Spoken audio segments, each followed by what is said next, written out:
That evening, the crystal chandeliers of the Grand Elenco glowed with a mesmerizing softness, while the ballroom of the Plaza Hotel filled with laughter and conversation. The atmosphere was charged with sophisticated elegance, shadows dancing on the walls. In the center, the annual family gathering was taking shape. I, Anna, was there, adjusting my simple black dress, feeling distinctly out of place among the luxury and glittering jewels that adorned my successful relatives. At 35, it was hard not to feel like the designated disappointment of the family. Every conversation seemed to be a reminder of my own insecurities. But amidst the hubbub, my cousin Victoria's voice cut through the air with its matter-of-fact authority and confidence. She was impeccably dressed in a Chanel suit, her recent promotion to Executive Vice President of Morrison Technologies visible in her posture. Her success was evident.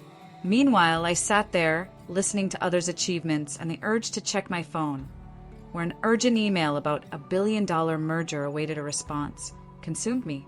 But no, I couldn't. Instead, I smiled politely and prepared myself for the annual ritual of subtle degradation. "Hi, Victoria! Congratulations on your promotion!" I said, keeping my voice neutral, the pile of confidential documents in my office bothering me.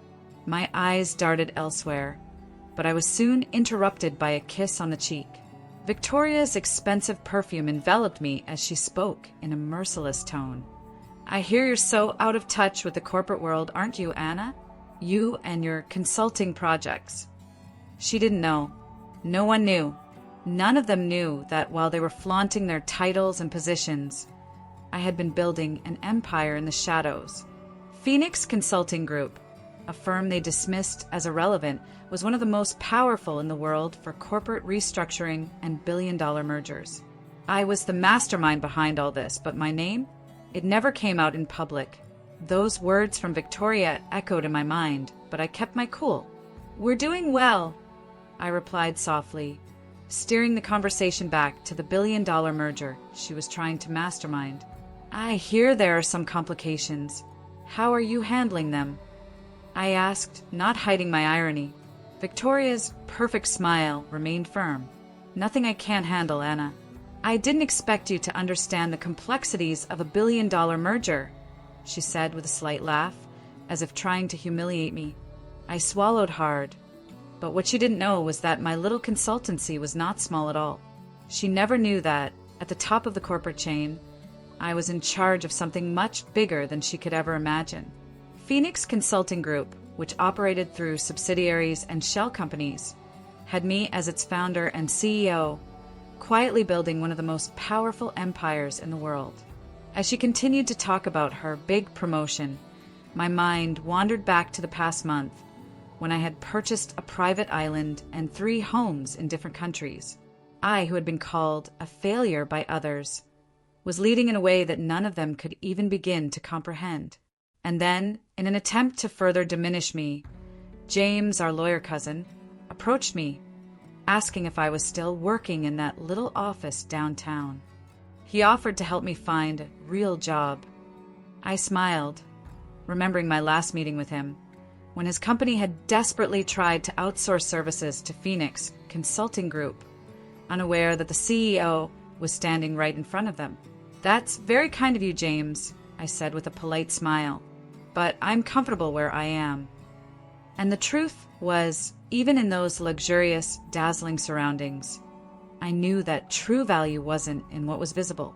It was in the invisible choices we make, the silent battles we fight, and the victories that often no one will ever see. True transformation happens in the shadows, away from the spotlight. What about you? Are you ready to defy expectations and conquer what is yours? What are you building, even if no one sees it? Share your experiences in the comments and join me on this journey of self-improvement. The future belongs to those who dare to act beyond appearances.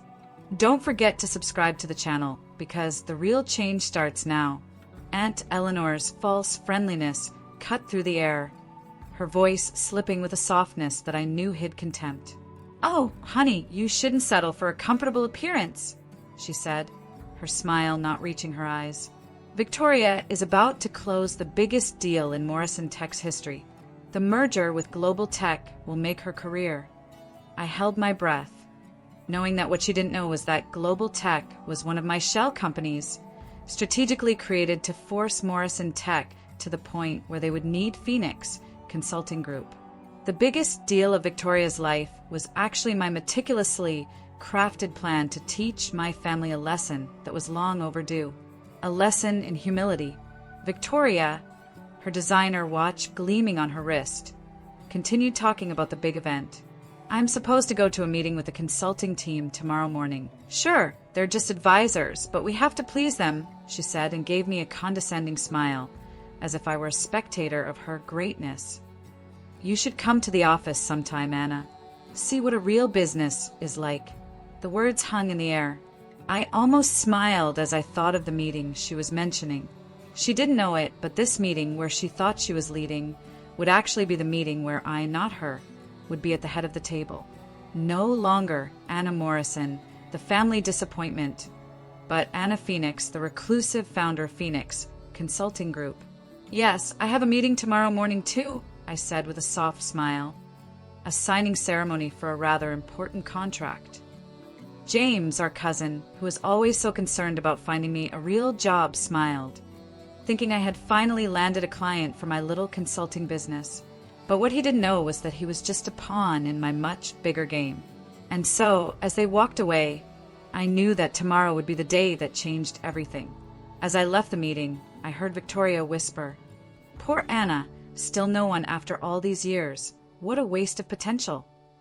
In my car, I finally checked the email that had been vibrating in my pocket the entire time. "Everything is ready for tomorrow," the email read. "The Morrison Tech team is desperate to close the deal. They don't realize that we are the ones holding all the cards."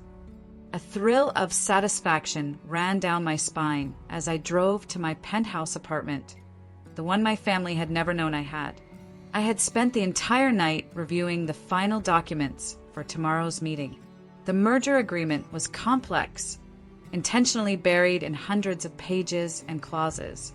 But deep down, what Victoria thought was a simple merger was actually the moment when she would hand over control of her company directly to me, without even realizing it.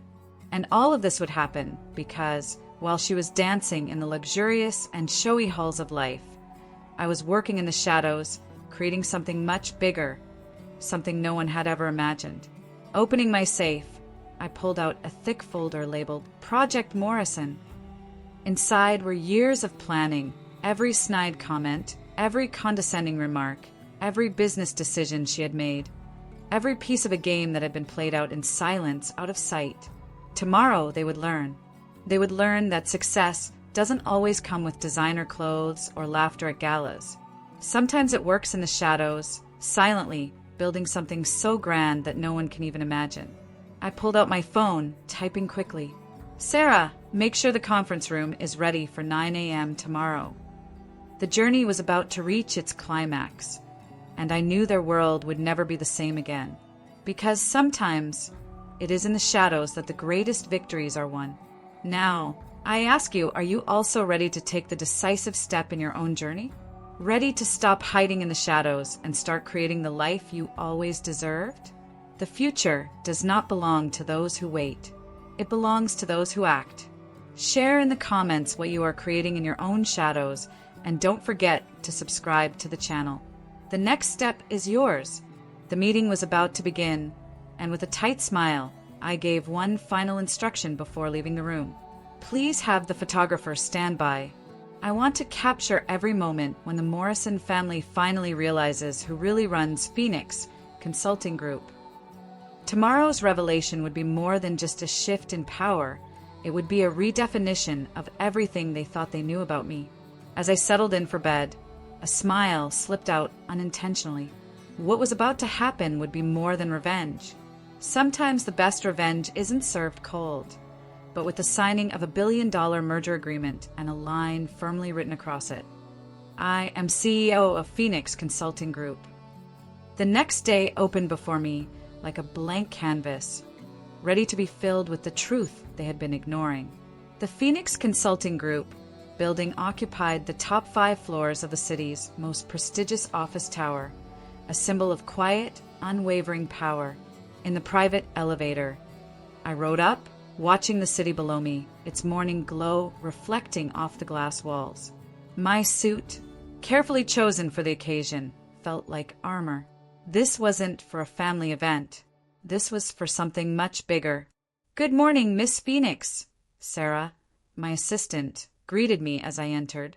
After 10 years, she was one of the few who knew both sides of my life. She knew that the Anna of the past was behind me. Today, I was Anna Phoenix, CEO of one of the most powerful companies in the world. The conference room was ready. "The Morrison Tech team is waiting in the main conference room. Your cousin Victoria apparently talks a lot about being late," Sarah said, a mischievous smile on her face. I already knew how much she had talked. "She mentioned her important position approximately 12 times, Sarah added. I couldn't help but smile. I was about to show everyone what it really meant to be important. With a simple adjustment of my jacket, I prepared myself for the reveal. We weren't going to make them wait any longer. The conference room was a work of power, with floor-to-ceiling windows offering sweeping views of the city. There, at one end of the table, sat Victoria, already in the middle of a speech about the disrespect of having to wait. James was nearby, probably there as part of Morrison Tech's legal counsel, and several other board members, including my Uncle Robert, Morrison Tech's CEO, occupied the other seats. Then the door opened, and what was about to happen would shake the very foundations of the Morrison family. Victoria, in her arrogant tone, exclaimed, "Do you have any idea who I am?" Her voice trailed off, as if doubt had chilled the air. I walked in, and her expression changed from indignation to confusion to disbelief. "Anna, what are you doing here? This is a private meeting." Calmly, I walked to the head of the table, arranged my briefcase, and placed it down with a soft click, as if the sound reverberated through the room. "Good morning, everyone." My voice was firm and controlled. "I apologize for being late, but we must begin discussing the merger between Morris Tech and Global Tech." There was complete silence. Uncle Robert spoke first, his voice laced with a mixture of disbelief and frustration. "Anna, this is highly inappropriate. We are here to meet with the CEO." I interrupted him, sitting down calmly, nodding to Sarah, who was already handing out folders marked with the Phoenix logo. "I am Anna Morrison Phoenix," I said with a calmness that seemed to cut through the air, "founder and CEO of Phoenix Consulting Group. And as of this moment, I am the majority shareholder of Global Tech Industries." Victoria's expression, which had already been one of arrogance, instantly fell. Her designer dress, which she had taken such pride in, now seemed insignificant, a fantasy that could not hide the reality of the situation. James, his hand shaking, began to leaf through the documents frantically, trying to find some thread of logic amidst that information, as if he were looking for an explanation that didn't exist. "That's impossible," Victoria stammered. "You're just a small consulting firm, working from an office downtown." I smiled, not with arrogance, but with quiet patience, knowing exactly what she didn't know. "That office you mentioned, Victoria, is just one of our meeting spaces for local clients. Phoenix Consulting Group has a presence in 47 countries. We own this building," I said, pointing to the immense structure that surrounded the room, like a castle built on their ignorance. In that moment, everything changed. The game was won, and it wasn't just my success that was being revealed. It was the truth that had been kept in the shadows for so long. Today, the shadows had become light, and that light now illuminated everything around her. This is the power of quiet transformation, of the work that no one sees until the moment it all comes to light. Sometimes the change you seek doesn't need a big announcement. It just happens when the moment is right. Now I ask you, are you ready to take control of your life and show the world who you really are? Because what happened here is a clear lesson. Success is not about who you are today, but about who you choose to become. Share your thoughts in the comments and subscribe to the channel for more stories of transformation and personal empowerment. Your journey begins now, too. From today, the turnaround was about to happen. I stood up, clicking through the presentation slides that detailed with precision how I had built my empire while everyone was busy underestimating me. 10 years ago, when I decided to leave Anderson & Co., everyone thought I was wasting my career. What no one knew was that by that time, I had already secured contracts with 3 major international clients. While they mocked my small consulting business, I was weaving a global network of subsidiaries and partnerships, slowly building a powerful structure that would span entire countries. I looked at my Uncle Robert's face. He looked astonished. "Global Tech is your company?" he asked, the color draining from his face. "Yes," I said, "through a series of shell companies." I knew he was beginning to understand. I also knew that the merger Victoria had been celebrating, the great salvation she believed she was about to achieve, was exactly what I had meticulously planned for her. Her greatest coup was about to turn into her greatest defeat. As she sank back into her chair, I continued, "Consulting fees are non-negotiable. Phoenix Consulting Group will take over Morrison Tech's operations, restructuring management and implementing a new corporate strategy." The room fell silent, the tension heavy as a blanket. James tried to interrupt, but he knew there was nothing he could do to stop what was about to happen. I had already decided their fate. The tension in the air was palpable. "What are you going to do now, Anna?" my Uncle Robert asked, his voice trembling slightly, his authority visibly melting before us. His answer was simple, direct, and loaded with an emotional weight that shook the room. "Because 10 years ago, you all taught me a lesson I will never forget.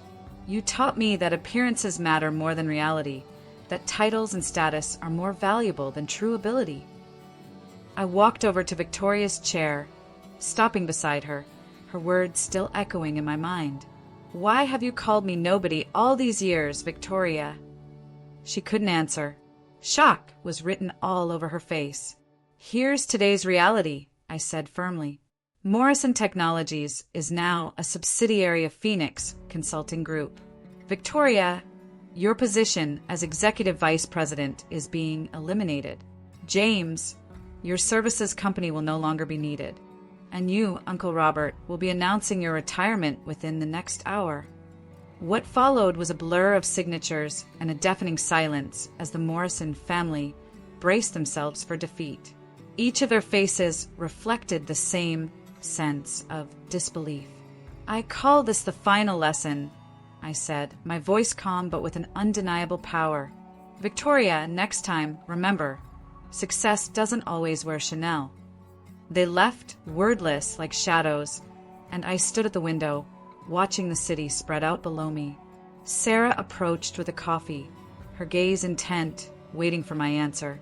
I smiled, thinking of all the years of condescension, the disdainful looks, the offers of real jobs that I had turned down. But now, what I saw before me was not revenge, but something much more powerful. Proof that success can be built in many ways, and that true power lies in following your own path, undeterred by the voices that try to put you in a mold. The empire I had created was not about destroying, but about building something much bigger than anyone could ever imagine. It was about transforming, inspiring, and proving to everyone that true strength lies not in appearances, but in vision, courage, and hard work. In the months that followed, Morrison Technologies was completely transformed under the leadership of Phoenix Consulting Group. I appointed new executives, all based on merit rather than family connections. The company began to thrive in ways they had never imagined. Victoria eventually found a position at another company and luckily learned the hard way the value of humility.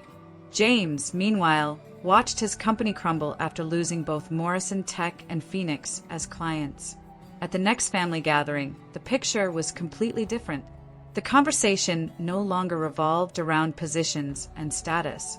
Now, the conversation was genuine, and perhaps that was when everyone began to understand success, in fact, is not measured by the brands you wear or the power you appear to have.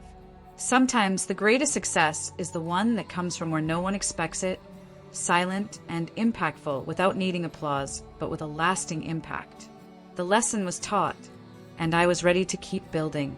Sometimes, true success is not measured by appearances or titles, but by the silent strength you build behind the scenes. That's how I learned as I watched my family, with their suspicious looks and disguised criticism, watch me grow. When I finally began to be recognized, it wasn't for what they expected. It was for something much deeper, for the strength of building an empire with my own hands, with a genuine purpose. My father, who had been silent for years, finally approached me and proudly told me, "You have built something real, something that matters beyond money and power." And he was right. Phoenix Consulting Group was not just a company to prove a point to my family. It was proof that it is possible to write your own story on your own terms, without following the standards and expectations of others.